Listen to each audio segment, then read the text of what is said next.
നമസ്കാരം.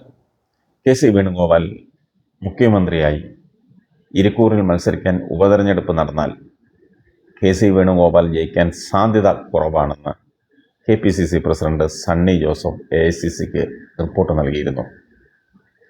ആ ഒരൊറ്റ കാരണം കൊണ്ടാണ് സണ്ണി ജോസഫിനെ വൈദ്യുതി വകുപ്പ് നൽകി ഒതുക്കിയത്.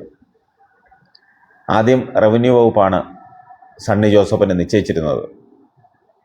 എന്നാൽ KCയുടെ കറുത്ത കരങ്ങളാണ് അത് മാറ്റി വൈദ്യുത വകുപ്പ് നൽകിയത്. മുഖ്യമന്ത്രിയെ തീരുമാനിക്കാൻ ഡൽഹിയിൽ നടന്ന ചർച്ചകൾക്കിടെ AICC അധ്യക്ഷൻ മല്ലികാർജ്ജുൻ ഖാർഗെ KPCC പ്രസിഡന്റ് സണ്ണി ജോസഫുമായി ബന്ധപ്പെട്ടിരുന്നു. വേണുഗോപാൽ മുഖ്യമന്ത്രിയായാൽ മത്സരിക്കാൻ പരിഗണിച്ച ഇരിക്കൂർ മണ്ഡലത്തിലെ വിജയസാധ്യതയെക്കുറിച്ച് പരിശോധിച്ച് റിപ്പോർട്ട് നൽകാൻ ഖാർഗെ ആവശ്യപ്പെടുന്നു. അതനുസരിച്ച് ഇരിക്കൂറിൽ വിജയസാധ്യത കുറയ്ക്കുന്ന നിരവധി ഘടകങ്ങളുണ്ടെന്നായിരുന്നു സണ്ണി ജോസഫ് നൽകിയ റിപ്പോർട്ടിൽ പറയുന്നത്. സംഘടനാ ചുമതലയുള്ള ജനറൽ സെക്രട്ടറി എന്ന നിലയിൽ KC വേണുഗോപാൽ ഈ റിപ്പോർട്ട് കാണുന്നു. ഇതാണ് വകുപ്പ് മാറ്റത്തിൻ്റെ പിന്നിൽ നടന്ന രഹസ്യം. മന്ത്രിമാരെ നിശ്ചയിച്ച ശേഷം മുഖ്യമന്ത്രി VD സതീശൻ ഉൾപ്പെടെയുള്ള നേതാക്കൾ കൂടിയാലോചന നടത്തിയാണ് വകുപ്പുകൾ തീരുമാനിച്ചത്.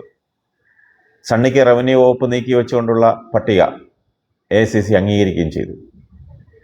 എന്നാൽ ഗവർണർക്ക് പട്ടിക കൈമാറാൻ മണിക്കൂറുകൾ മാത്രം ശേഷിക്കെ മുഖ്യമന്ത്രി VD സതീശനെ ഡൽഹിയിൽ നിന്ന് ഖാർഗെയുടെ ഒരു ഫോൺ കോൾ വരുന്നു.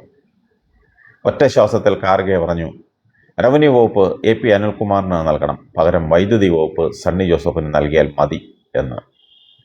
ഫോൺ കട്ടാവുകയും ചെയ്തു.